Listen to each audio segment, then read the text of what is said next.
오늘 우리에게 주신 하나님의 말씀 사도행전 7장 54절로 60절까지의 말씀입니다. 오늘 제목 함께 읽도록 하겠습니다. 제목입니다. 시작. 시작. 환난과 핍박 중에도 제목이 굉장히 무겁죠. 별로 이 환난과 핍박은 내 인생에는 없어야 될 텐데 하는 그런 표정으로 지금 저를 바라보신 것 같은데, 여러분 사실 우리가 예수 믿으면서 환난과 핍박 받으며 예수 믿는다는 것은 오늘날 저희도 너무 좋은 환경 가운데 예수 믿기 때문에 쉽지 않습니다. 그러나 우리 믿음의 여정이 사실은 우리의 믿음을 지키고 살아간다는 것이 쉽지는 또 않습니다. 오늘 이 시대에 우리가 믿음을 지킨다는 건 참 어렵다. 오늘 특별히 오늘 말씀은 우리가 잘 아는 7 집사님 중에 한 명인 스데반 집사님의 순교의 장면을 오늘 말씀에 기록하고 있습니다. 이 말씀에 앞서서 영상을 하나 보여드리려고 합니다. 한국에 오셨던 선교사님이십니다. 이분의 이름은 루비 캔드릭이라는 선교사님이세요. 선교사님, 우리 한국에 오신 선교사님들이 굉장히 많은데 그 많은 선교사님들 중에서 가장 저는 좀 감명 깊다라고 좀 그렇겠지만 참 뭔가 마음에 많이 남는 그런 선교사님이십니다. 사실 선교 활동을 한국에서 오래 하지 못하셨습니다. 아니 어쩌면 별로 한 것도 없으세요. 그 영상인데요. 이 루비 캔드릭 미국 텍사스 남감리회, 우리 감리교회 소속으로 한국에 이제 파송받는데 24살에 한국에 파송받아서 온 젊은 처녀 선교사였습니다. 우리 한번 영상 한 4분 정도 되는데 우리 한번 영상 한번 같이 보도록 하겠습니다. 저는 여기서 너무나 행복합니다. 저에게 1000개의 생명이 있다면 그 모두를 한국을 위해 기꺼이 바치겠습니다. 낯선 땅, 한국에 도착한 한 선교사가 미국의 가족에게 보내온 편지. 그녀의 편지를 읽은 텍사스 기독 청년들은 하나님께 영광을 돌리며 찬양하였다. 그런데 어떻게 된 일일까? 바로 다음 날 한국으로부터 그녀가 죽었다는 한 통의 비보가 날아들었다. 그토록 고대하던 한국 땅에 도착해 9개월 만에 세상을 떠난 25살의 여선교사. 과연 그녀는 어떤 삶을 살았던 것일까? 1883년 미국 텍사스에서 출생한 루비 캔드릭. 8살에 회심하고 중학교 시절부터 선교에 열정이 있었던 그녀는 19세에 해외 선교사를 자원하였다. 이후 4년간 사역을 준비하여 한국 선교를 자원했고 1907년 24세의 나이에 파송을 받는다. 복음의 이야기를 전하는 즐거움은 그 어떤 희생도 삼켜버릴 것입니다. 9월 말 한국에 도착한 캔드릭은 송도에서 사역을 시작한다. 주일학교에서 영어를 가르치고 병든 아이들을 간호하며 복음을 전했다. 그녀의 진실된 사랑은 많은 이들의 마음을 열게 했다. 그러던 어느 날 한국에 온 지 9개월 만인 1908년 6월 캔드릭은 급성 맹장염에 걸렸고 결국 하나님의 품에 안겼다. 이때가 꽃다운 나이 25세. 그녀는 동료 선교사들에게 시신을 한국에 묻어달라고 한다. 만약 제가 한국을 위해 죽는 것이 하나님의 뜻이라면 저는 기꺼이 하나님 나라에 갈 준비가 되었습니다. 만약 제가 죽거든 텍사스 기독 청년들에게 10명씩, 20명씩, 그리고 50명씩 한국에 오라고 전해주세요. 이것은 루비 캔드릭이 남긴 부탁이었다. 허망하게 끝난 것 같은 캔드릭의 죽음. 그러나 하나님은 놀라운 새 일을 준비하고 계셨다. 캔드릭의 진실한 호소에 많은 고향 청년들이 강렬한 도전을 받았고 그 지역에서 200명 이상이 회심하고 37명의 젊은 남녀가 주의 종으로 헌신했다. 6명의 여선교사들은 한국 선교를 자원하여 그녀의 뒤를 이어 사역을 감당하였다. 고향 텍사스에서는 루비 캔드릭 기념 모금 운동이 활발하게 일어나며 한국 선교를 지속적으로 후원했다. 그녀의 죽음은 한국 선교에 더욱 불을 지피는 중요한 계기가 되었다.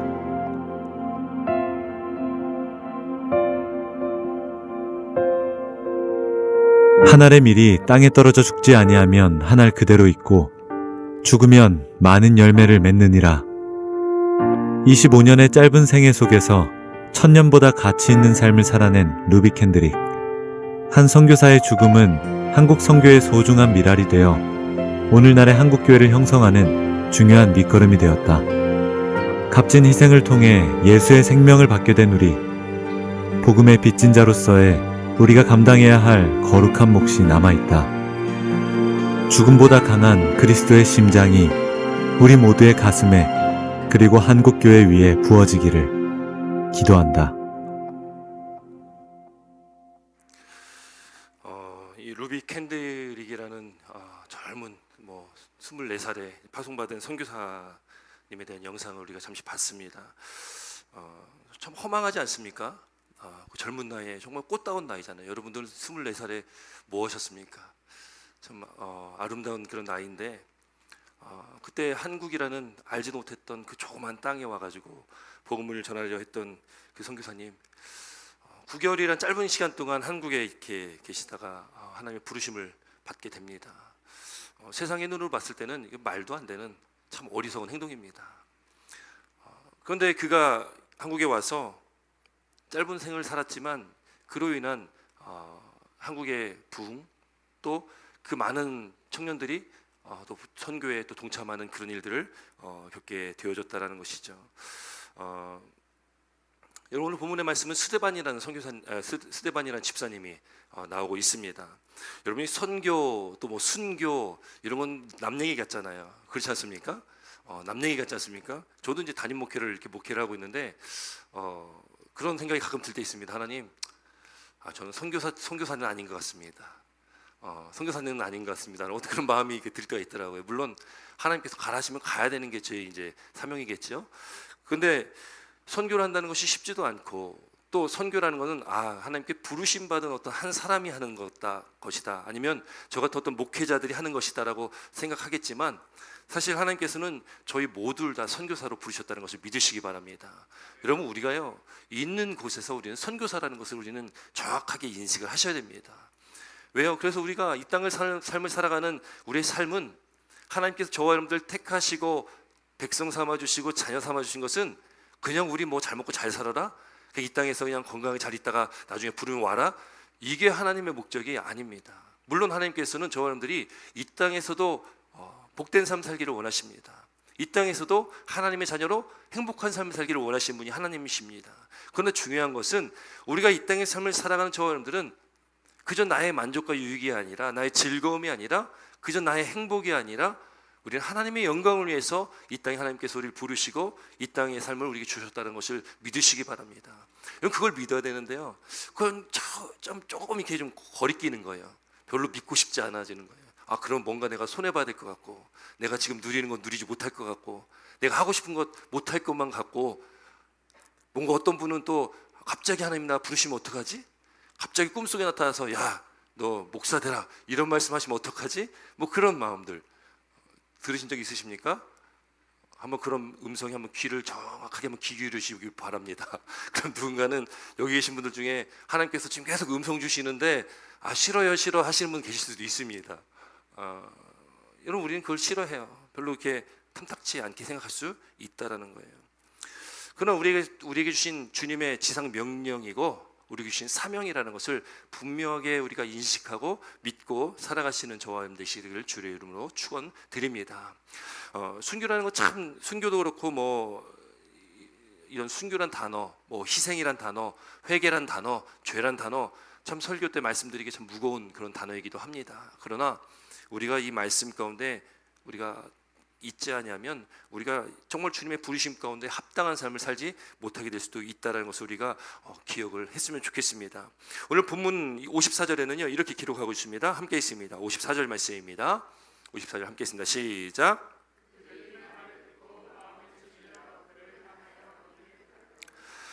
지금 이제 앞서 나온 말씀들, 오늘 특별히 7장의 말씀에는 스데반 집사가요 설교를 하는 말씀이 앞에 쭉 나옵니다. 하나님의 말씀을 거기 모인 사람들에게 전하는, 지금 스데반 집사는 산헤드린 공회라는 데에 지금 잡혀 있습니다.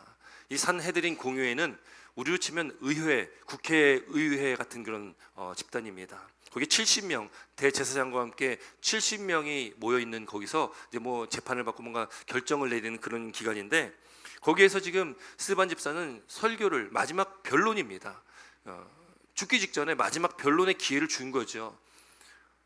우리가 새벽에 사도행전 통해서 우리가 사도 바울의 말씀을 쭉 나눴는데, 사도 바울도 가는 곳곳에서 설교할 기회가 많이 있었습니다. 사실 설교할 기회라기보다 내가 죄가 없다라는 것을 뭘 좀 이렇게 증명하고 그걸 좀 나타내야 될 그런 자리인데, 사도 바울도 자기의 어떤 합리성을 찾지 않고 자기가 어떤 죄가 없다라는 것을 그걸 나타내는 것보다 사도 바울도 자기에게 주어진 시간을 오로지 하나님의 말씀, 그 복음을 전하는 데 썼습니다.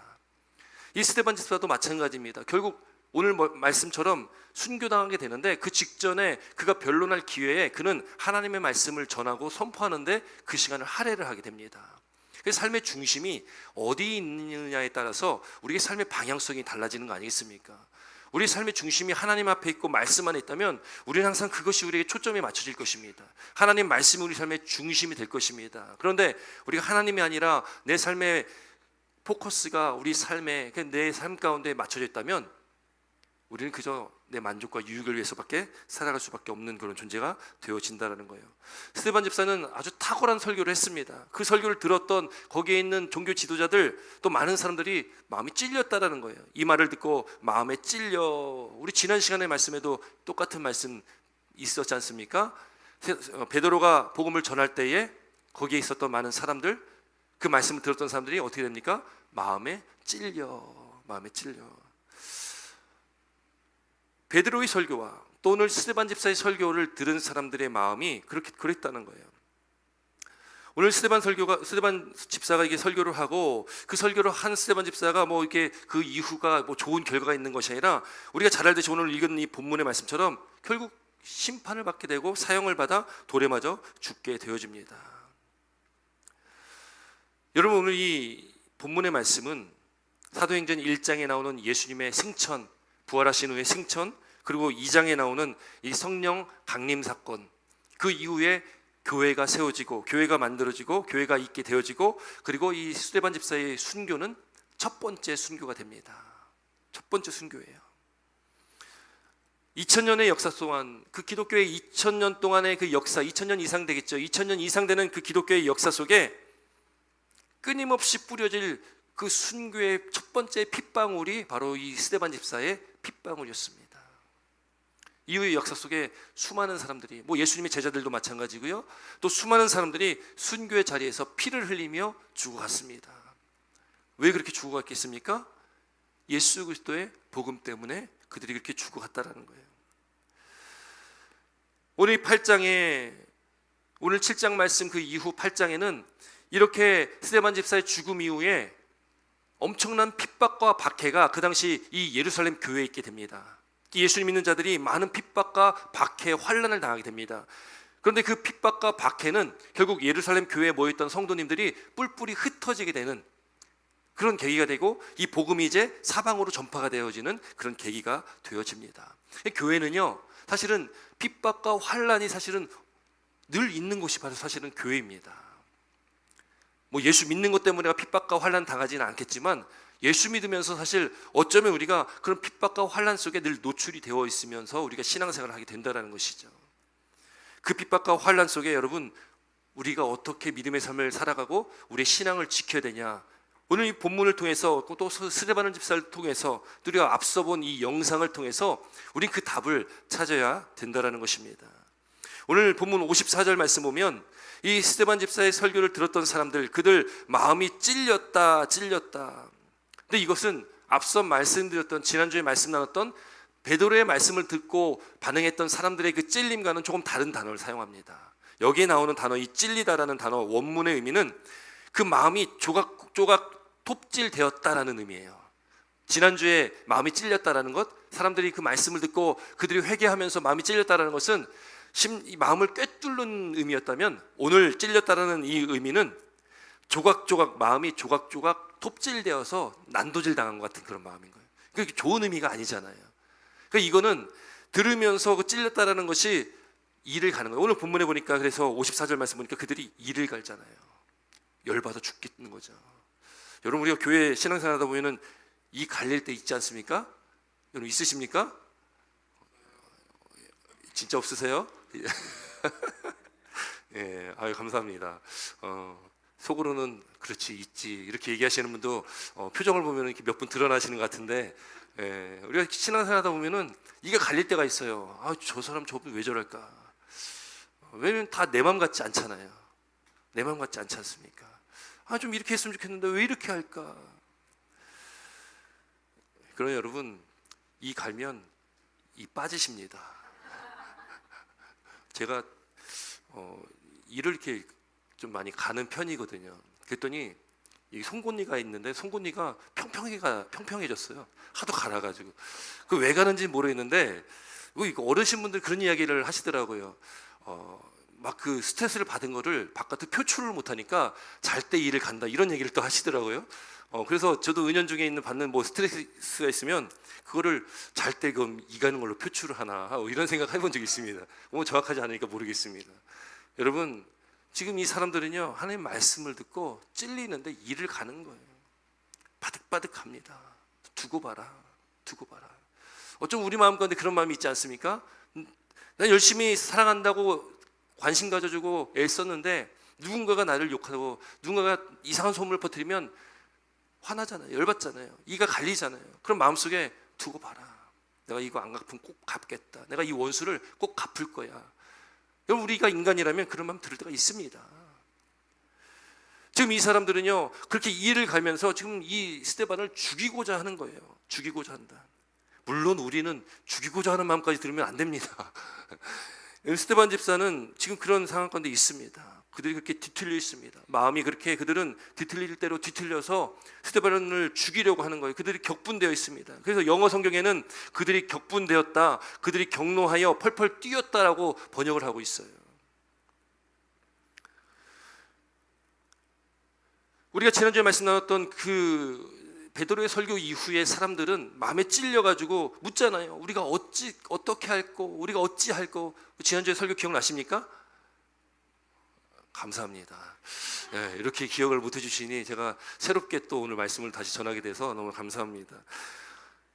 우리가 어찌할꼬? 형제들아 우리가 어찌할꼬? 베드로의 설교를 듣고 들었던 그 자리에 있던 사람들은 그 자신의 죄 때문에 자신들이 유대인들이 자신들이 예수님을 십자가에다가 죽였다는 그 죄책감 때문에 어찌할 바를 모르는 사람들이었습니다. 그래서 베드로가 뭐라고 합니까? 너희가 회개하고 예수 그리스도로 이름으로 세례를 받고 죄 사함을 받아라. 그럼 성령을 선물로 받을 거야. 이 약속은 우리 주 하나님이 부르신 누구든지 이 약속은 다 똑같이 적용될 거야. 그럼 회개해. 세례받고 죄사함 받아.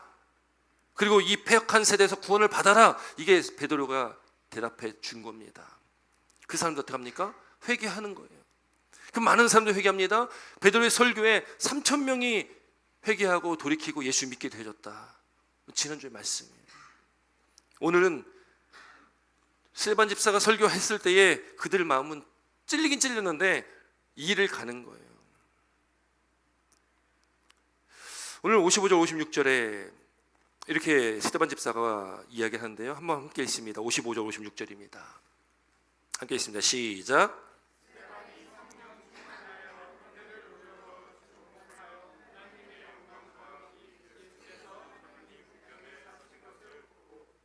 말하되 보라 하늘이 열리고 인자가 하나님 우편에 서신 것을 보노라 한데, 여러분 스데반 집사가 설교를 마쳤습니다. 그리고 설교의 마지막 부분에 스데반 집사가 뭐라고 얘기하냐면, 사실 유대인들에게 되게 중요한 게 있어요. 유대인들이 정말 중요하게 여기는 것이 있습니다. 몇 가지가 있는데 성전을 정말 중요하게 여깁니다. 그 율법도 하나님께 주신 자기들에게 주신 말씀이라고 굉장히 중요하게 여겨요. 그리고 혈통, 우리는 아브라함의 혈통이야, 아브라함의 자손들이야, 굉장히 중요하게 여깁니다. 이 세 가지가 굉장히 중요한데 스데반 집사가요 앞서 설교를 쭉 보면은 이 설교에 어떤 내용들이 있냐면, 성전에 대해서 스데반 집사가 얘기하는데, 이 유대인들이 성전에 대해서 굉장히 중요하게 여기는 그 성전을 이 다윗이 솔로몬 그의 아들 솔로몬이 지었던 그 성전에 대해서 뭐라고 이야기했냐면 제가 한번 읽어드립니다. 사도행전 7장 48절 말씀인데 그러나 지극히 높으신 이는 손으로 지으신 곳에 계시지 아니하시나니 선지자의 말한 바 주께서 이르시되 하늘은 나의 보좌요 땅은 나의 발등상이니 너희가 나를 위하여 무슨 집을 짓겠으며 나의 안식할 처소가 어디냐. 이게 하나님께서 뭐라고 말씀하신 거냐면 나는 너희들이 손으로 지은 이 건물 안에 갇혀있는 하나님이 아니시라는 거예요.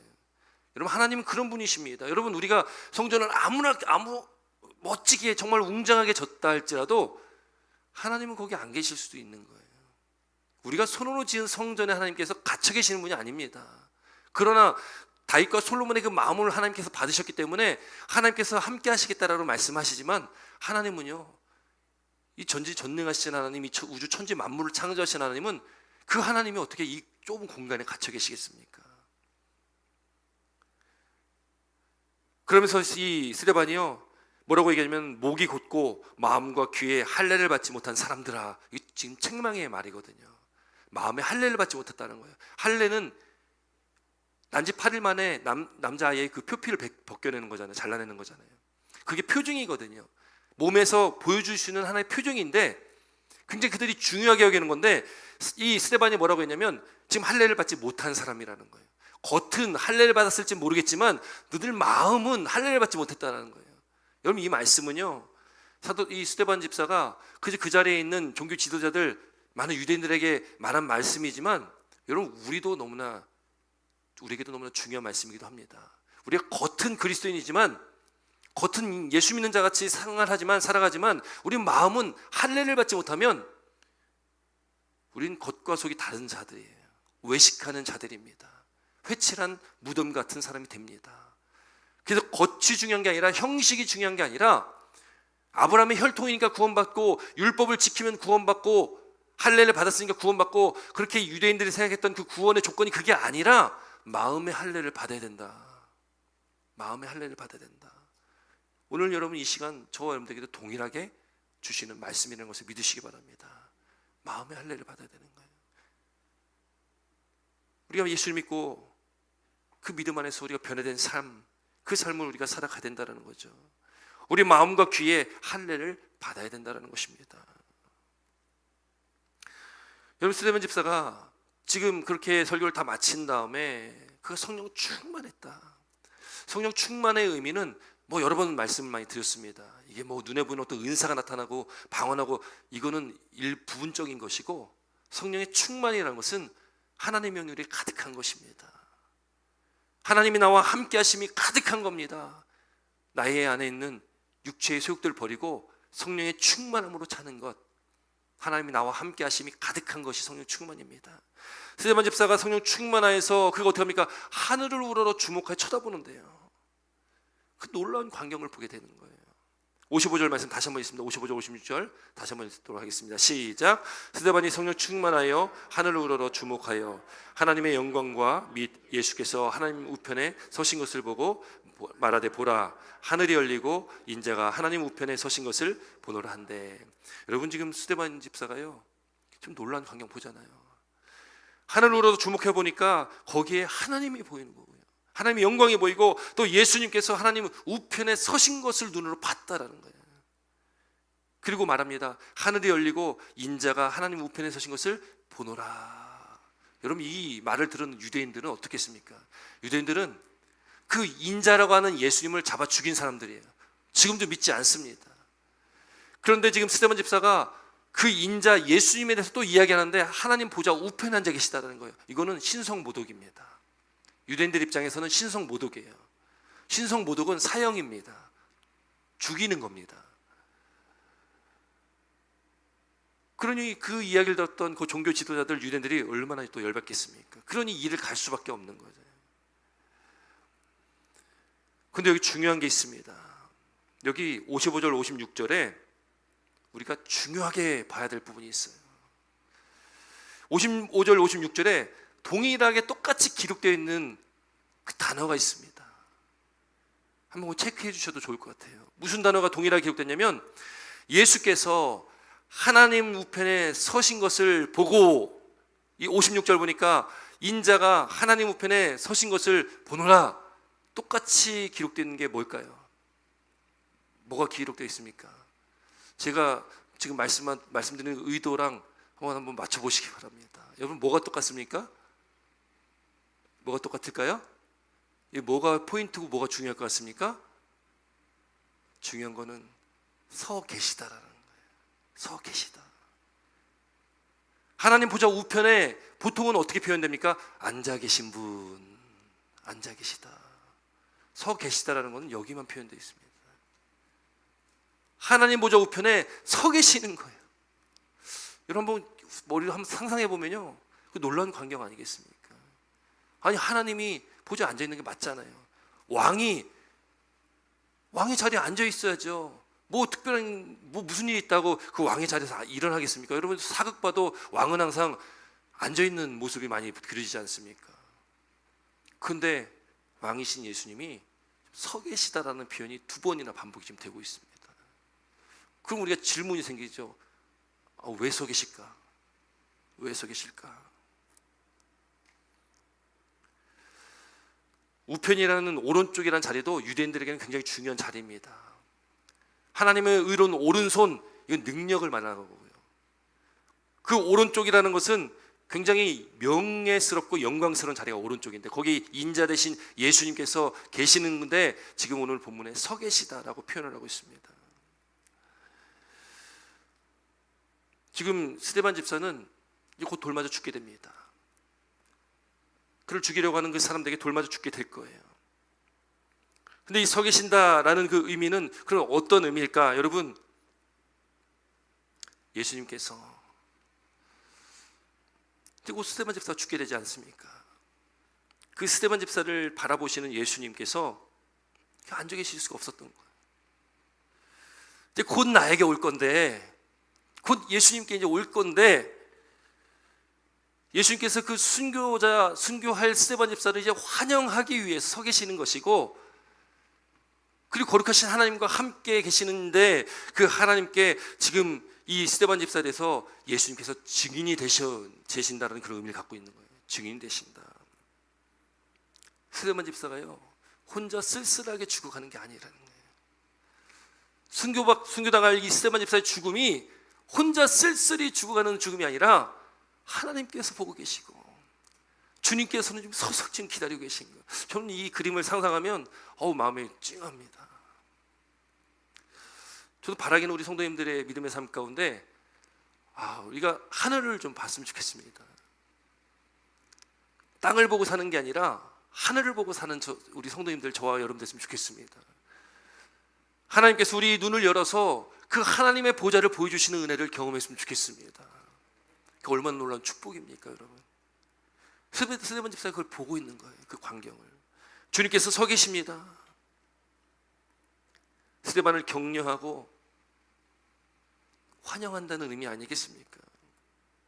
예수님께서 스데반 집사의 믿음을 인정하시고 지금 예수님께서 그의 증인 되셔서 지금 서서 보고 계시는 과정에 순교를 하는 거죠. 이거 얼마나 명예로운 죽음입니까, 여러분? 스데반 집사는요, 정말 성도가 누릴 수 있는 가장 큰 축복을 누리고 있는 것입니다. 세상의 눈으로 봤을 때는 미련한 거잖아요. 2007년도에 분당에 샘물교회라는 곳이 있었습니다. 지금도 있죠. 그래서 아프가니스탄에 선교를 갔다가 다 피랍됐잖아요. 21명이 피랍됐다가 거기 인솔자 목사님과 한 청년이 죽임당하고 19명만 돌아왔던 그때 당시 굉장히 큰 일이었습니다. 뭐 탈도 많고 말도 많고 욕도 엄청 먹었습니다. 거기에 뭐 혈세가 몇백억이 들어갔다 막 그런 이야기도 많았고, 뭐 가지 말라는 곳에 왜 갔냐, 왜 2명만 살아갖고 갔냐, 다 죽었어야지, 뭐 댓글 뭐 그런 것들 많았고요. 탈도 많고 말도 많았지만 예수 그리스도를 위해서 흘린 피는 헛되지 않습니다.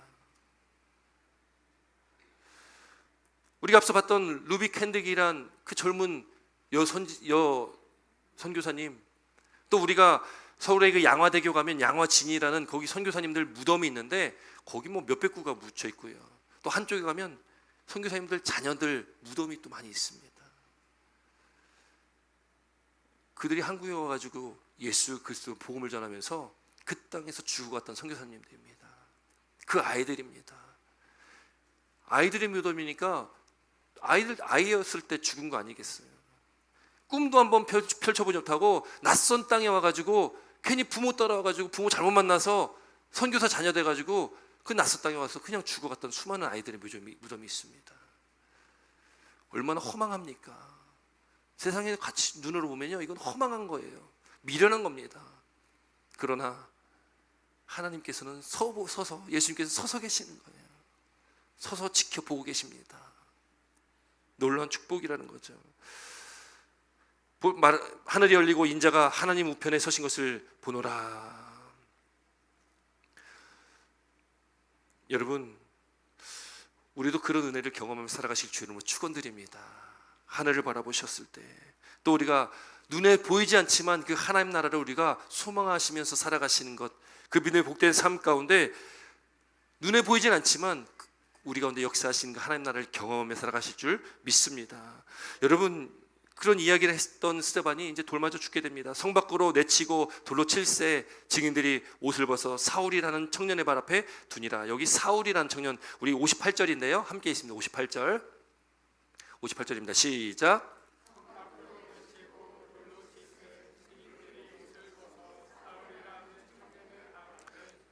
네, 여기 사울, 잘하는 사울입니다. 잘하는 사울. 바로 다메섹으로 하는 그 길에서 예수를 만나고 그가 변화되죠. 회심하게 되죠. 예수 믿는 사람 잡아 죽였던 사울이 이제는 예수님께 메인받아 가지고 예수 그리스도 복음을 위해서 평생을 살아가다가 나중에 순교하게 되는 사도 바울입니다. 지금은 그 전이니까 지금은 예수 믿는 사람들 잡아 죽였던 사람이었어요. 오늘 이 사도행전의 저자는 누가입니다. 누가복음을 기록한 누가가 사도행전도 기록했거든요. 그 누가는 좀 의도적으로 여기다가 사울의 이름을 기록을 해놓은 겁니다. 봐라, 사울이 지금 이렇게 예수 믿는 사람 핍박했지만 결국 예수님을 만나고 그 변화됨으로 예수님을 전하다가 똑같이 순교의 자리로 가는 거예요. 그게 사도 바울입니다.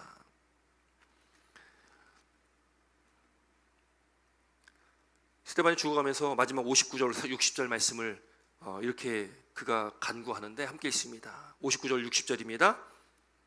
59절, 60절 시작. 그들이 돌로 스데반을 치니 스데반이 부르짖어 이르되 주 예수여 내 영혼을 받으시옵소서 하고 무릎을 꿇고 크게 불러 이르되 주여 이 죄를 그들에게 돌리지 마옵소서 이 말을 하고 자니라. 아멘.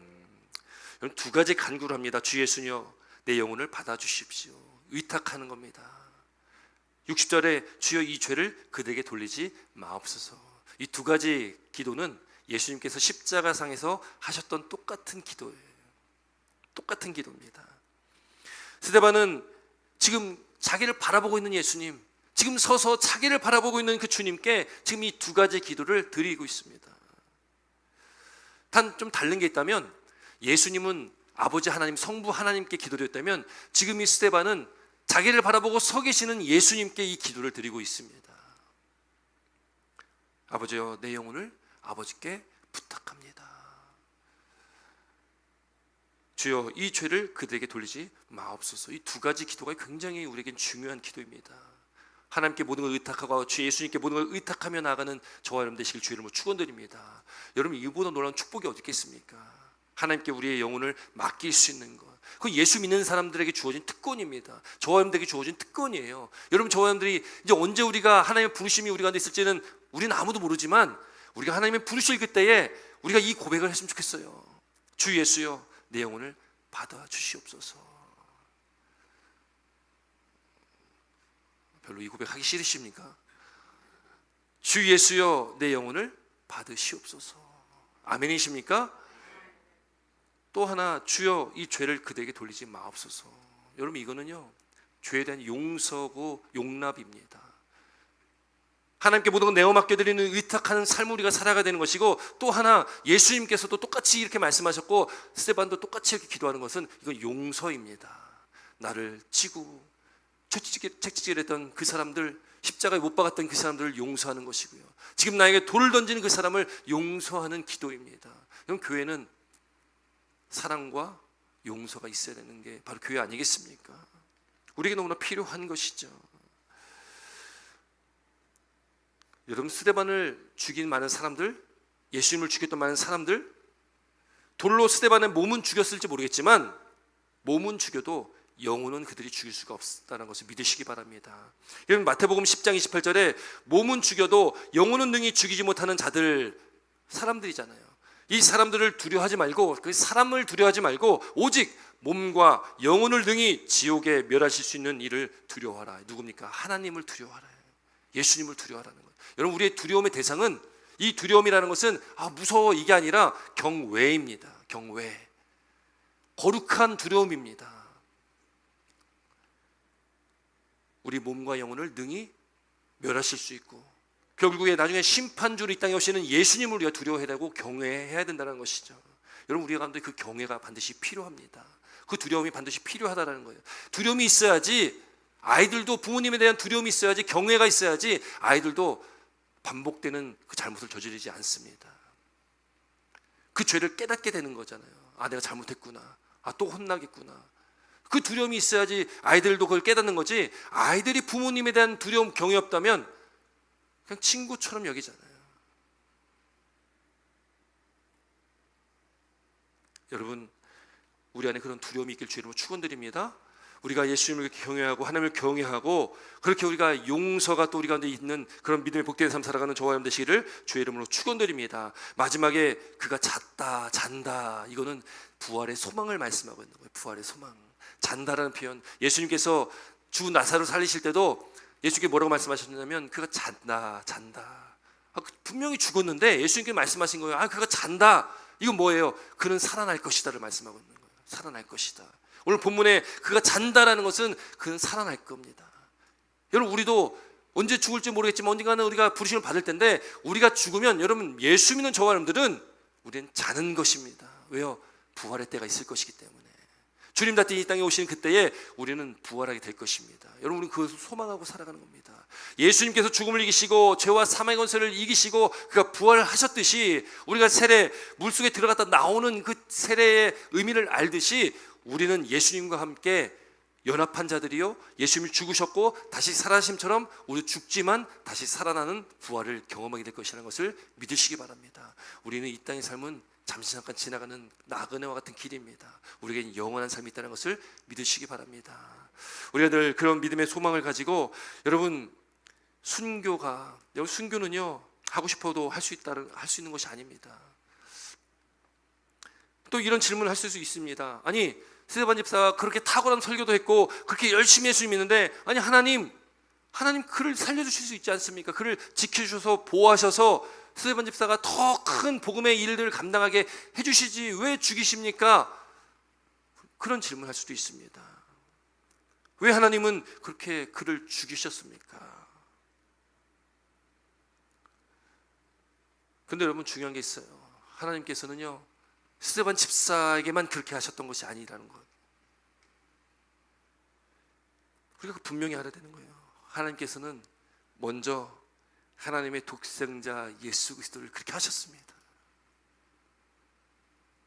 하나님께서 예수님 그렇게 하셨어요. 그리고 스데반 집사는 그 길을 걸어가는 겁니다. 우리도 마찬가지예요. 예수님이 먼저 가신 그 길을 우리가 가는 게 그리스도인이고요, 예수님의 제자들입니다. 그렇게 부르셨는데 그 길을 가기 싫다, 그 길을 거부한다? 그럼 우리는 예수님의 제자도 아닐 뿐더러 우리는 그리스도인도 아닌 거예요. 우리는 그 길을 걸어가야 되는 사람들입니다. 그 길이 죽는 길이라도 예수 그리스도의 복음을 위해서 걸어가야 될 사람들이 바로 예수 믿는 자들이라는 거예요. 그래서 역사 속에 수많은 사람들이 순교의 길로 갔다라는 겁니다. 그 사람들인들 안 살고 싶겠습니까? 삶에 대한 어떤 욕심이 있었겠지요. 그러나 이 땅의 삶보다 더 영원한 그 하나님 나라의 그 영원한 삶이 있기 때문에 그 하나님 나라를 소망하는 자는 이 땅에서의 죽음이 두렵지가 않은 것입니다.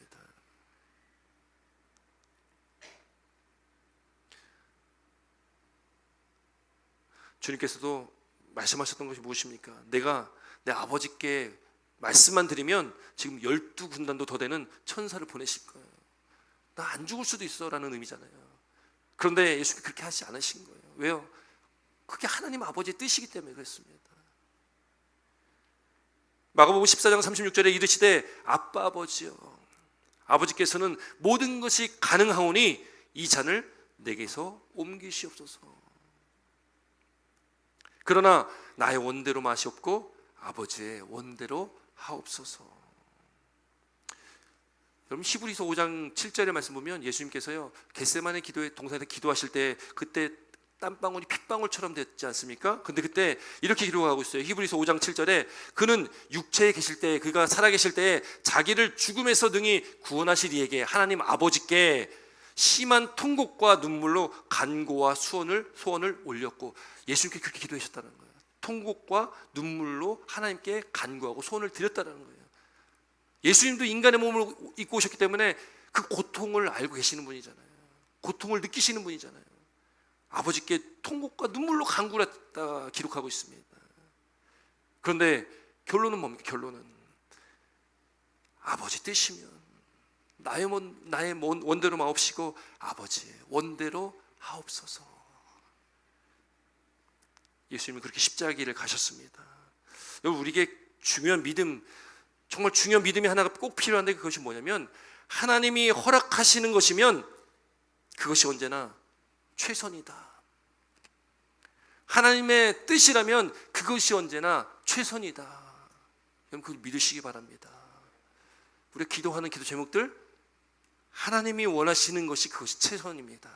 내가 원하는 것이 아니라, 내가 내가 답을 다 정해놓고 뭔가를 하는 것이 아니라 하나님께서 원하시는 것이 최선임을 믿으시기 바랍니다. 그것이 내 뜻이 아니더라도, 내가 기도했던 기도 제목이 아니더라도 다른 길로 하나님께 인도하시면 그 길이 최선의 길이라는 것을 믿으시기 바랍니다. 여러분, 그것이 우리에게 정말로 필요한 믿음입니다. 그것이 우리 가운데 필요하다는 거예요. 그렇게 믿고 살아갈 때에 하나님께서 우리 삶 가운데 개입하시고 역사하시고 하나님의 일들을 이루어나가시고 저와 여러분들 가운데 그 가장 선한 길로 인도하신다는 것을 반드시 믿으시길 바랍니다. 그것이 바로 우리 이 시대를 살아오는 저와 여러분들에게도 반드시 필요한 믿음입니다. 하나님이 허락하시면 그것이 그 길이 언제나 최선이다. 하나님은 스데반 집사를 그저 그냥 죽도록 내버 두셨습니다. 그런데 그냥 죽도록 내버 두신 것이 아니라 예수님과 똑같이 그 죽음을 통해서 순교라는 축복을, 그 길을 걸어가게 하셨다. 그 스데반 집사에게 그 하늘을 열어주신 거예요. 그걸 보여주신 겁니다. 사도 바울에게도요 그렇게 하늘을 열어 보여주셨거든요. 또 요한계시록 말씀, 우리가 수요 예배 때 한참 나눴는데 요한계시록 말씀에 중간중간에 계속 나오는 게 뭐냐면 하나님께서 하늘 보좌를 열어 보여주시는 거예요. 하늘 보좌를 열어 보여주십니다. 심판의 말씀들, 그런 말씀 쭉 나오는데 중간중간에 계속적으로 하나님 보좌를 보여주셔요. 하나님 나라를 보여주십니다. 하나님 보좌를 보여주십니다. 왜 보여주시겠습니까? 우리가 소망할 곳은 하나님 나라예요. 저 하나님 나라, 하늘을 우리가 바라보고 살아가야 된다라는 것을 우리에게 분명히 보여주시는 거예요. 여러분, 우리가 이 땅을 바라보고 사는 사람들이 아닙니다. 우리는 하나님 나라를 소망하고 하늘을 바라보는 저와 여러분 되시길 주의 이름으로 축원드립니다. 여러분, 그렇게 우리가 믿음으로 고백하며 나아갈 때에 하나님께서는 우리 저와 여러분들 통해서 하나님의 일을 이루시고 또 우리 교회를 통해서 하나님의 일을 이루어 나가실 줄 믿습니다. 우리 교회가 그런 교회가 됐으면 좋겠습니다. 우리 성도님들이 그런 성도님들 됐으면 좋겠습니다. 다 하나님께 칭찬받으시고 하나님 나라를 바라보실 수 있는 그 구원의 은혜가 우리 가운데 있고 날마다 감사와 기쁨이 넘치는 복된 믿음의 삶으로 또 한 주간은 승리하시기를 바랍니다. 기도드리겠습니다.